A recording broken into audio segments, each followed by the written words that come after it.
5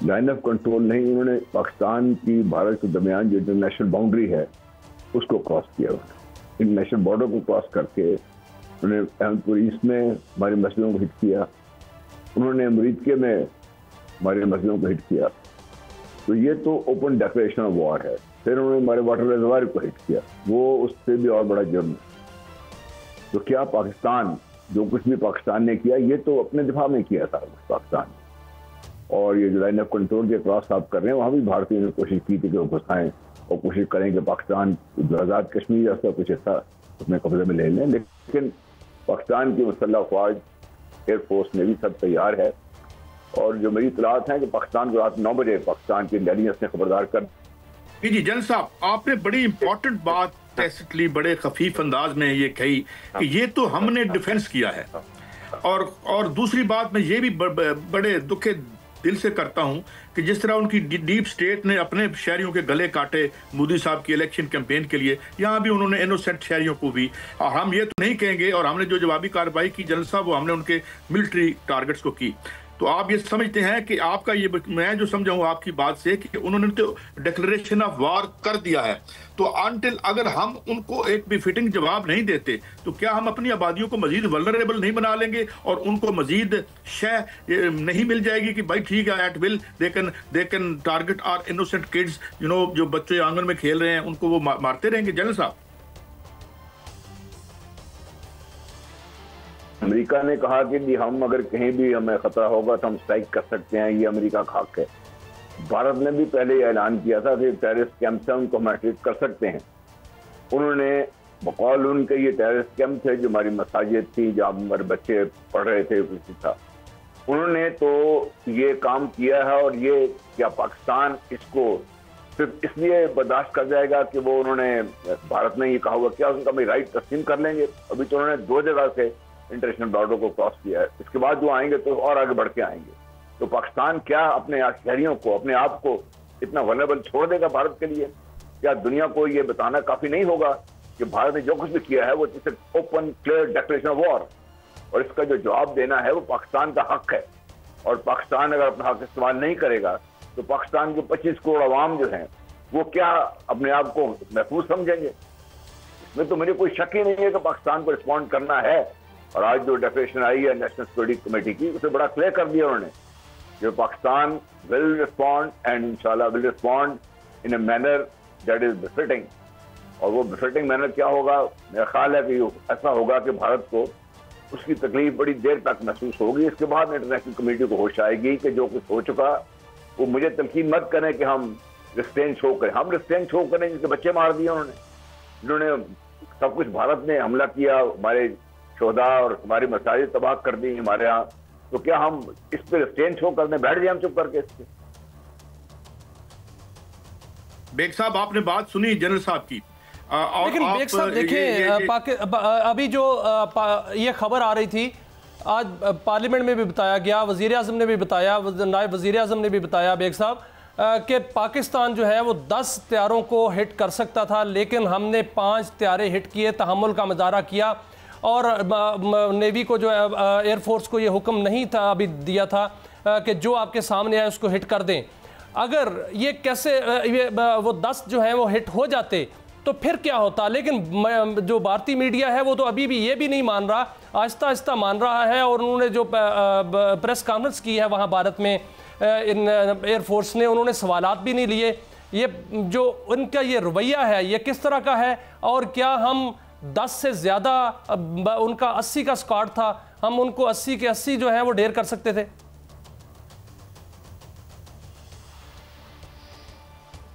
جی basically دیکھیے جو کل اٹیک ہوا اس کا جواب دینا پاکستان کا حق ہے. اور پاکستان کا یہ حق ہے کہ کسی بھی ایگریشن کو ڈیفینڈ کیا جائے اور کاؤنٹر اٹیک کیا جائے.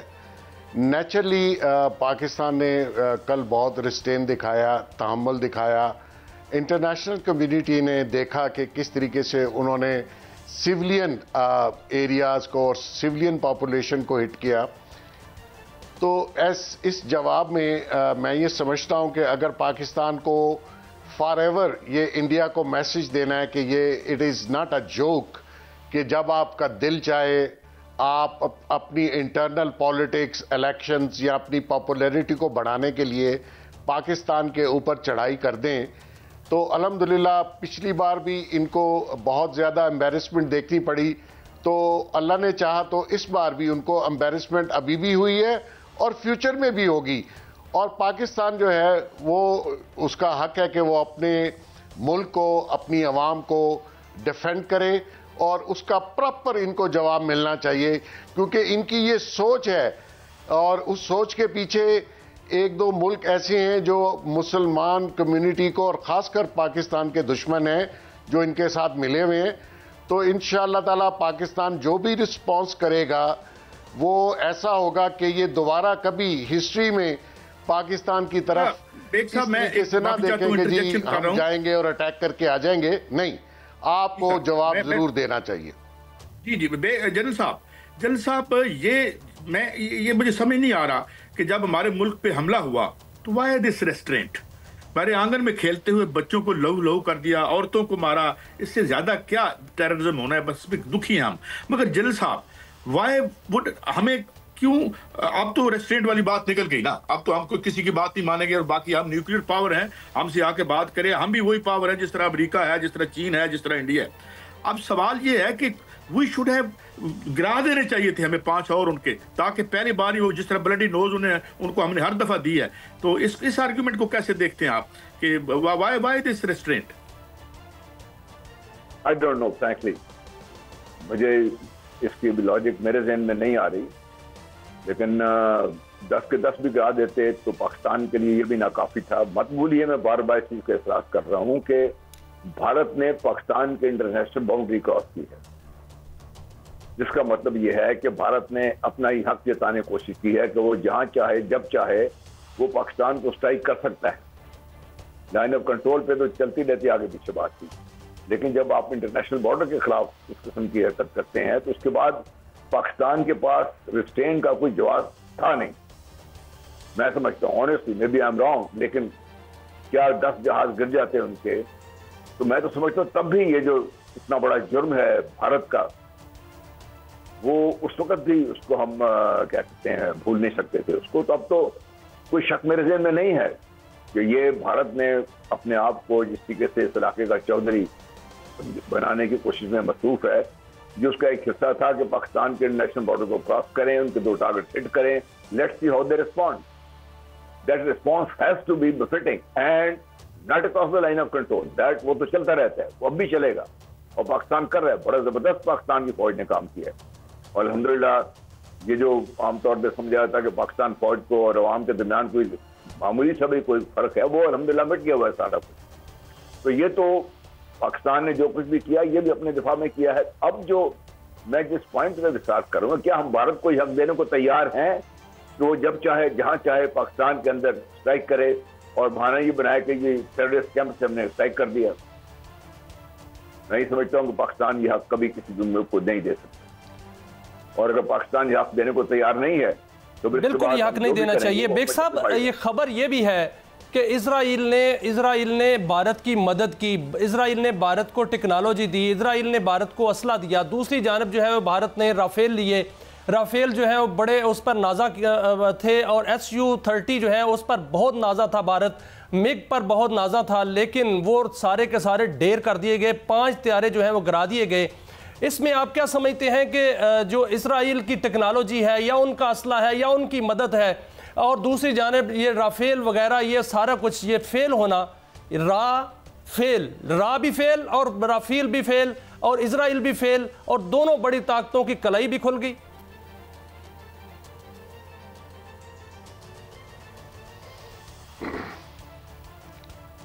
بہت شکریہ. بیسیکلی اللہ تعالیٰ کا شکر ادا کرنا چاہیے. اسرائیل نے ہی ان کو پرووک کیا، اسرائیلی ساری ان کو ٹیکنالوجی اور ساری چیزیں بتا رہا ہے. اور میں بہت عرصے سے یہ ذکر کر رہا ہوں کہ اسرائیل ڈائریکٹ لڑنے کی بجائے وہ انڈیا کی سائٹ سے جو بھی اس کے عزائم ہیں پاکستان کے خلاف، اور وہ 1948 سے وہ یہ عزائم رکھتے ہیں پاکستان کے خلاف، انہوں نے ہی آپ دیکھیے ان کی پریس سٹیٹمنٹ، ان کے اخباروں کی سٹیٹمنٹ اگینسٹ پاکستان. تو اللہ تعالیٰ نے یہ عزت اور یہ ہمیں یہ حوصلہ دیا کہ ہم نے کل فوری رسپانس کیا، اور آئندہ بھی جس طریقے سے ہماری آرم فورسز نے اپنی تیاری کی ہوئی ہے، تو میں یہ سمجھتا ہوں کہ ان کی جو بھی پلاننگ ہوگی وہ اللہ نے خاک میں ملائی. انہوں نے لاسٹ ٹائم جب ابھینندن کا ایشو ہوا 2019 میں، تو یہ کہہ رہے تھے ہمارے پاس رفائل ہوتے تو ہم یہ کر دیتے. ان کا وہ غرور اور وہ تکبر رفائل خریدنے کے بعد بھی ملیا میٹ ہو گیا. تو میں یہ سمجھتا ہوں کہ اللہ تعالیٰ کی خاص مہربانی ہوئی پاکستان پر.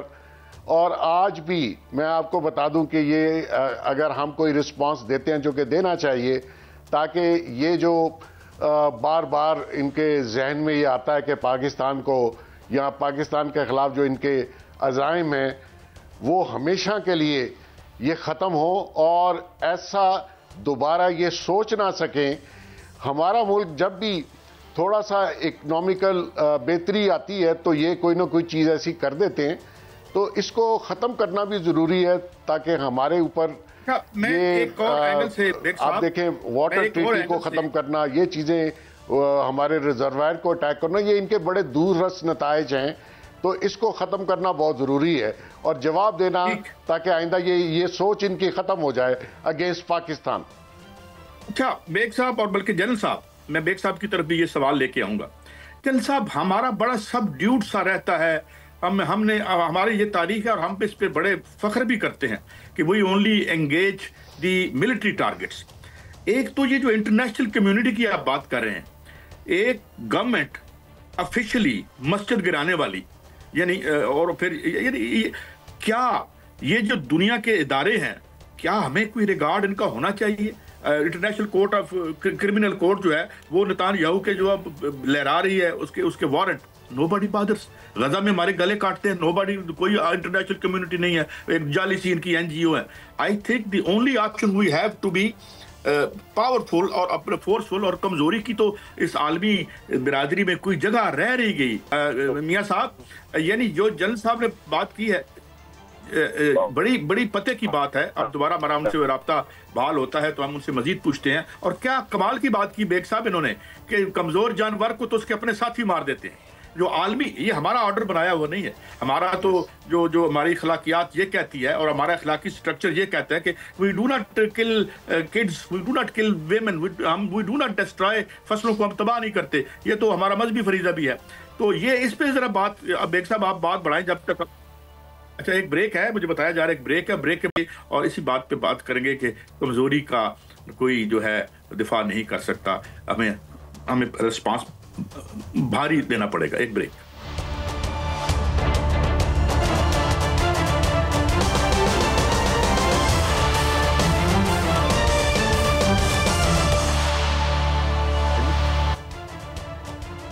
Welcome back. جنرل صاحب، ابھی بیچ میں بدقسمتی سے رابطہ تھوڑا سا منقطع ہوا تھا آپ سے، بلکہ آپ بڑی ایک کام کی دو، میں ایک سوال اور بھی جوڑ دیتا ہوں کہ ایک تو یہ بات جو آپ کر رہے تھے وہ کمپلیٹ کریں کہ کمزور جانور ہو تو اس کے ساتھ ہی مار دیتے ہیں، نمبر 1.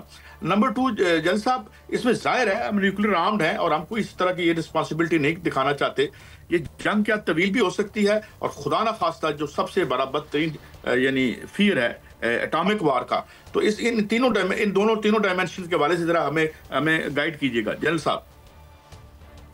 یہ ایک تو پاکستان کو، پاکستانی کو بڑا کلیئر ہونا چاہیے کہ کوئی بڑی طاقت جب وہ ہمیں نصیحت کرتی ہے جسٹین، تو بات کیا کر رہی ہے. بات جہاں تک تعلق ہے امریکہ کا، برطانیہ کا، فرانس کا، وہ فلی بیک کر رہے ہیں بھارت کو.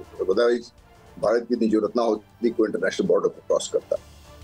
تیسری بات دیکھیے، کمزوری کی جب میں بات کرتا ہوں، آپ کے پاس طاقت نہیں ہے، کوئی آپ کو امن بھیک میں نہیں دے گا. اس کو پاکستان چاہتا ہے کہ اس خطے میں امن سے رہے اور خطے کو پرامن رکھے، تو پاکستان کے لیے طاقت جو اللہ تعالیٰ نے ودیت کی ہے، اس کا فل مینیفیسٹیشن بہت ضروری ہے، جس میں کراس دی اسپیکٹرم، چاہے اس کی اکانومی ہے، پولیٹیکل اسٹرکچر ہے، سارا کچھ آل جب تک مضبوط نہیں ہوں گے اور آپ کی لیڈنگ ہوا اعتماد نہیں ہوگا، آپ اس وقت تک کمزور ملک سمجھے جائیں گے. جی بیگ صاحب آپ نے سنا جنرل صاحب کو. میرا جو سوال ہے کہ ایک جو خطرات اس سے جڑے ہوئے ہیں, جنگ کا طویل ہونا, نیوکلیر آرمڈ ہیں ہم, یہ اس ڈائمینشن کے حوالے سے کیا کوئی انٹرنیشنل کمیونٹی رسپانسبلٹی دکھائے گی یا خود اللہ خاصہ یہ خطرات ریئل اینڈ پریزنٹ ہے؟ جی بیگ صاحب. قائد صاحب بیسیکلی کل سے بھی اور اس سے پہلے بھی بہت سے ڈپلومیٹک ایفرٹس جو تھیں وہ انڈر وے تھیں. بہت سارے انٹرنیشنل کمیونٹی نے انٹروین بھی کیا انڈیا کے ساتھ اور پاکستان کے ساتھ بھی, لیکن انڈیا مسلسل جو ہے وہ پہلگام والے ایشو کو لے کے کہ جی ہم بدلہ لیں گے اور اٹیک کریں گے, حالانکہ وہ فالس فلیگ آپریشن جو ہے اس کو آپ بیس بنا کے کسی دوسری سوورن کنٹری کے اوپر اٹیک نہیں کر سکتے جب تک کہ آپ انٹرنیشنل کمیونٹی کو یہ کنونس نہ کریں کہ یہ اٹیک اس ملک نے ہی کیا ہے یا اس ملک کے کسی باشندے نے کیا ہے. تو یہ ان کے پاس نہ تو انہوں نے کوئی انویسٹیگیٹ کیا, پہلے ہی دن فوری طور پر پاکستان پہ الزام لگا دیا اور اس کو بیس بنا کے پوری انٹرنیشنل کمیونٹی کو یہ باور کروانے کی کوشش کی کہ جی ہمارے پاس بس ہمیں پتہ انہوں نے کیا. تو ایسے میں ڈپلومیٹک ایفرٹس جو تھی اس کو نہیں مانا. اب کل جب اٹیک ہوا تو نیچرلی پوری جو انٹرنیشنل کمیونٹی ہے انہوں نے انڈیا کو اگریشن دکھانے پہ مزاحمت بھی کی, پاکستان کے ساتھ بھی بات کی. تو میں یہ سمجھتا ہوں کہ جو انڈیا کی لیڈرشپ کا مائنڈ سیٹ ہے وہ آپ دیکھیے, مودی صاحب کی تو ایک ہسٹری ہے, انٹرنیشنلی ان کو ٹیررسٹ ڈکلیئر کیا گیا. ان کا جو مائنڈ سیٹ ہے اگینسٹ پاکستان اور اگینسٹ مسلمز, اور انڈیا میں جو یہ مسلمانوں کے ساتھ انہوں نے کیا, گجرات میں کیا, تو یہ جو اسرائیل کی ایجنسی ان کے ساتھ ملی تو یہ سمجھ رہے ہیں کہ شاید وہ موساد جس طریقے سے ایکٹ کرتی ہے انٹرنیشنلی ہٹ مین کے طور پر اپنے اوپوننٹس کو مختلف کنٹریز میں جا کے مارا. تو پاکستان ان کو بہت پتہ ہے, ان کے پاس بھی انٹیلیجنس رپورٹس ہیں, it's not easy to attack Pakistan, اور ان کو یہ بھی پتہ ہے کہ پاکستان آگے سے ریٹیلیٹ کرے گا اور اس کا جواب بہت پرفیکٹ قسم کا پرسائز ہوگا. تو میں یہ سمجھتا ہوں کہ اس مائنڈ سیٹ کو وہ پوری دنیا کو یہ بتانا چاہ رہے ہیں کہ جی ہم نے یہ کر کے دکھانا ہے.